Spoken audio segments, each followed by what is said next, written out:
Nesse confronto em Guayaquil com o Barcelona, o importante para o Flamengo era vencer. Depois da humilhante derrota sofrida 5 dias antes, em Quito, para o Independiente Del Valle, antes perdendo para o Ceará, 2-0 no Campeonato Brasileiro, muitas reclamações, e a onda de jogadores contaminados, infectados pela Covid-19, era um jogo para fazer 3 pontos, era o que importava nas circunstâncias.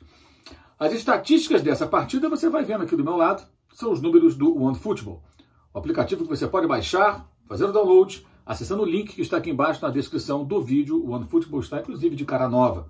Vá lá e faça o seu download para poder acompanhar também mais estatísticas e mais informações sobre o futebol pelo mundo. Primeiro tempo, o Flamengo abriu 2-0, com gols de Pedro e Arrascaeta, 2 dos destaques da partida, para mim o melhor em campo, o uruguaio. E teve um bom controle do jogo durante 30 minutos aproximadamente.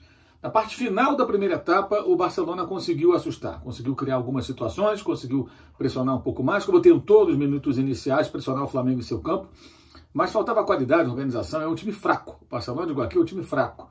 Essa faz sorte da equipe do Flamengo, né? No meio de tanta confusão, 7 jogadores com a Covid-19, 11 desfalques no total, contando suspensão e lesões, 4 atletas que chegaram de avião num jatinho somente momentos, horas antes do jogo, que nem puderam ser aproveitados, acabaram não sendo aproveitados. 3 deles garotos, inexperientes, inclusive. O único lateral direito disponível que estava lá com o Mateuzinho Isla na lista dos infectados pela Covid-19, com a Covid-19, era o João Lucas. João Lucas não jogando há um mês, contundido, chegando em cima da hora, acabou nem entrando no jogo. Enfim, muitos problemas, além, claro, dos efeitos daquela goleada imposta pelo Independiente Del Valle na quinta-feira anterior.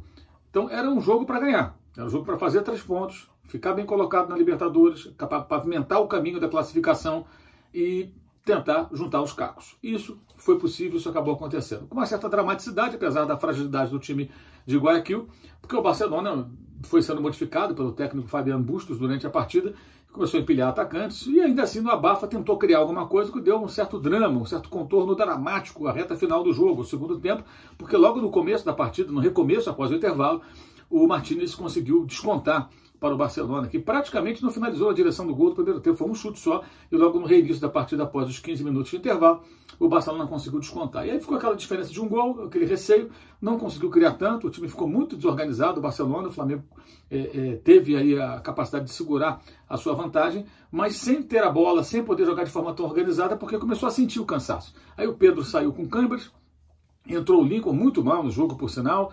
Mais adiante, o Tuller, improvisado na lateral direita, sai para a entrada do Ramon, o garoto que vai para a lateral esquerda, o René passa para a direita.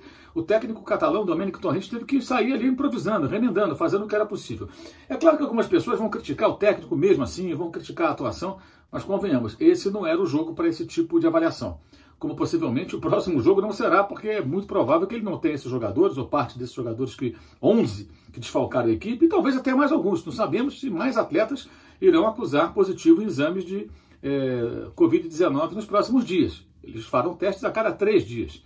Então é possível até que alguns consigam ser liberados, como o Boca conseguiu acelerar esse processo para o jogo da semana passada contra o Libertad, quando venceu, inclusive no Paraguai por 2-0. O Flamengo vai tentar a liberação de alguns atletas dependendo dos resultados dos seus próximos exames, mas também podem surgir outros. Então é uma situação delicada, uma situação complicada. É difícil fazer uma avaliação digamos, minimamente justa, no meio de tantos problemas. Mas esse tipo de vitória pode agrupar os jogadores, a comissão técnica, unir as pessoas, fazer com que o clube busque, o time, o elenco, busque uma arrancada a partir de um momento de superação.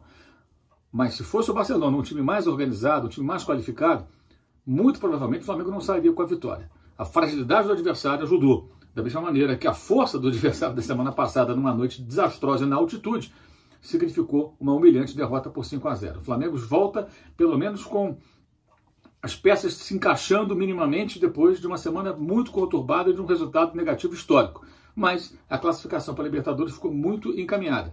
E agora é preciso ter um mínimo de calma para tentar entender quais os passos a serem dados, especialmente por conta dessa quantidade de jogadores que estão infectados e com o risco de que mais atletas apareçam com esse problema e que possam desfalcar a equipe do técnico catalão Domènec Torrent. Saudações!